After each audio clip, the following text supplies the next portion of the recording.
The One-Year Bible, a Living Bible Paraphrased, January 6. Lot too was very wealthy, with sheep and cattle and many servants. But the land could not support both Abram and Lot with all their flocks and herds.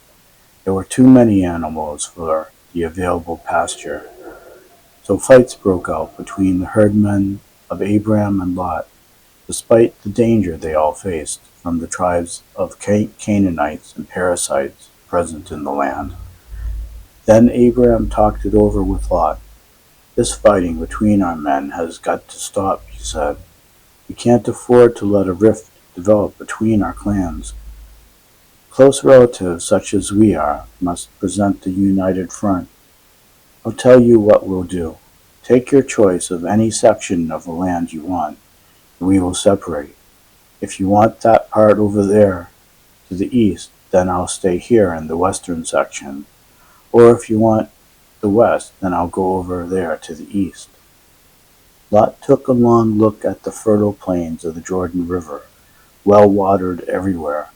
This was before Jehovah destroyed Sodom and Gomorrah. The whole section was like the Garden of Eden, or like the beautiful countryside around Zoar in Egypt. So that is what Lot chose, the Jordan Valley to the east of them. He went there with his flocks and servants, and thus he and Abram parted company. For Abram stayed in the land of Canaan, while Lot lived among the cities of the plain, settling at a place near the city of Sodom. The men of this area were unusually wicked and sinned greatly against Jehovah. After Lot was gone, the Lord said to Abram, "Look as far as you can see in every direction, for I am going to give it all to you and your descendants, and I am going to give you so many descendants that, like dust, they can't be counted. Hike in all directions and explore the new possessions I have given you."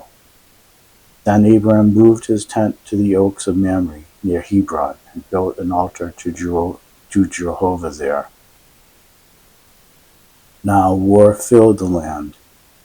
Amraphel, king of Shinar, Arioch, king of El-Asar, Chedorlaomer, king of Elam, and Tidal, king of Goyim, fought against Bera, king of Sodom, Bersha, king of Gomorrah, Shinab, king of Admah, Shemeber, king of Zeboim, and the king of Bela, later called Zoar. These kings of Sodom, Gomorrah, Admah, Zeboim, and Bela mobilized their armies in Siddim Valley, that is, the valley of the Dead Sea. For 12 years they had all been subject to King Chedorlaomer, but now in the 13th year they rebelled.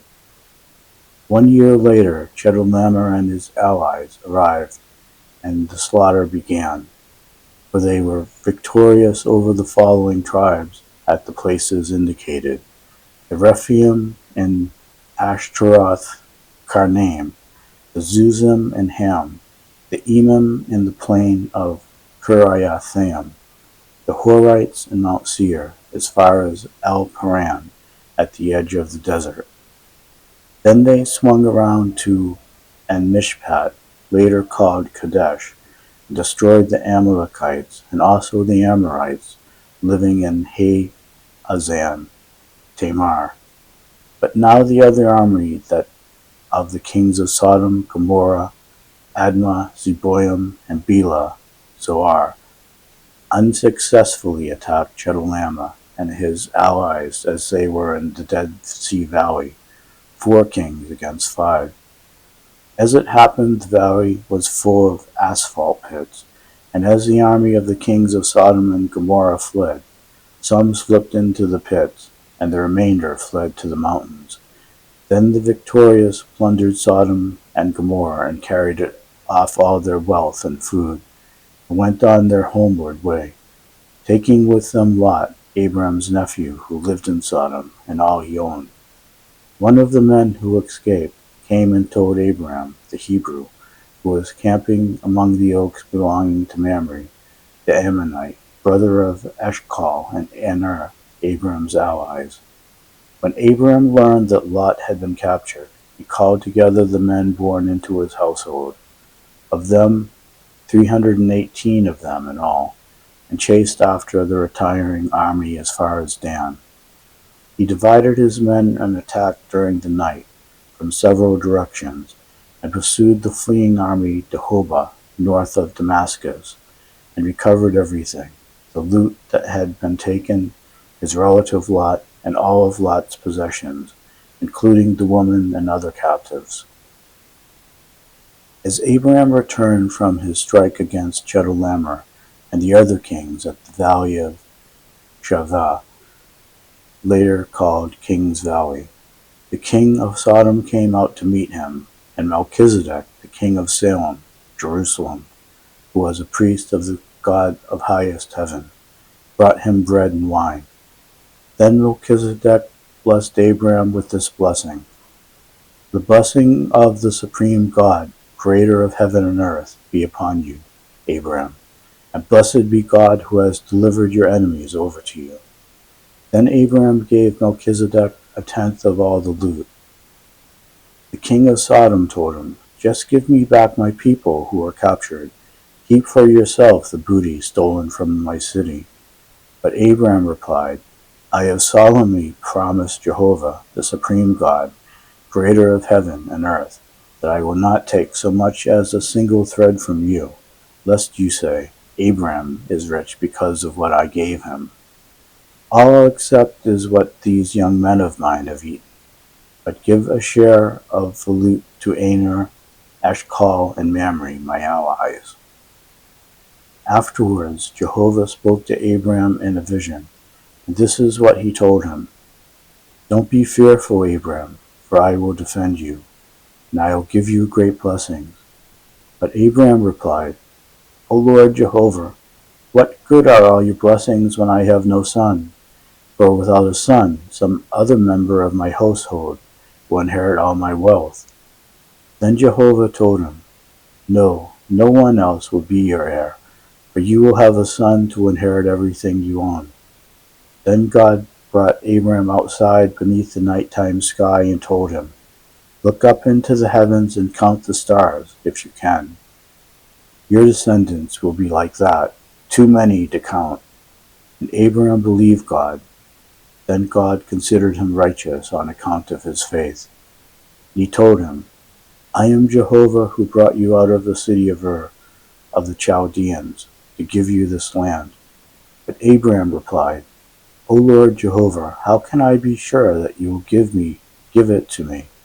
Then Jehovah told him to take a 3-year-old heifer, a 3-year-old female goat, a 3-year-old ram, a turtle dove, and a young pigeon, and to slay them, and to cut them apart down the middle, and to separate the halves, but not to divide the birds. And when the vultures came down upon the carcasses, Abraham shooed them away. That evening, as the sun was going down, a deep sleep fell upon Abraham, and a vision of terrible foreboding, darkness, and horror. Then Jehovah told Abraham, "Your descendants will be oppressed as slaves in a foreign land for 400 years, but I will punish the nation that enslaves them, and at the end they will come away with great wealth. But you will die in peace at a ripe old age. After 4 generations they will return here to this land, for the wickedness of the Amorite nations living here now will not be ready for punishment until then." As the sun went down and it was dark, Abraham saw a smoking firepot and a flaming torch that passed between the halves of the carcasses. So that day Jehovah made this covenant with Abraham: "I have given this land to your descendants from the Wadi El Arish to the Euphrates River, and I give to them these nations: Canaanites, Kenizzites, Cadmonites, Hittites, Perizzites, Rephaim, Amorites, Canaanites, Girgashites, Jebusites." Matthew chapter 5 verses 27 to 48. The laws of Moses said, "You shall not commit adultery," But I say, anyone who even looks at a woman with lust in his eye has already committed adultery with her in his heart. So, if your eye, even if it is your best eye, causes you to lust, gouge it out and throw it away. Better for part of you to be destroyed than for all of you to be cast into hell. And if your hand, even your right hand, causes you to sin, cut it off and throw it away. Better that you find yourself, better that than find yourself in hell. The law of Moses says, if anyone wants to be rid of his wife, he can divorce her merely by giving her a letter of dismissal. But I say that a man who divorces his wife, except for fornication, causes her to commit adultery if she marries again, and he who marries her commits adultery. Again, the law of Moses says, you shall not break your vows to God, but must fulfill them all.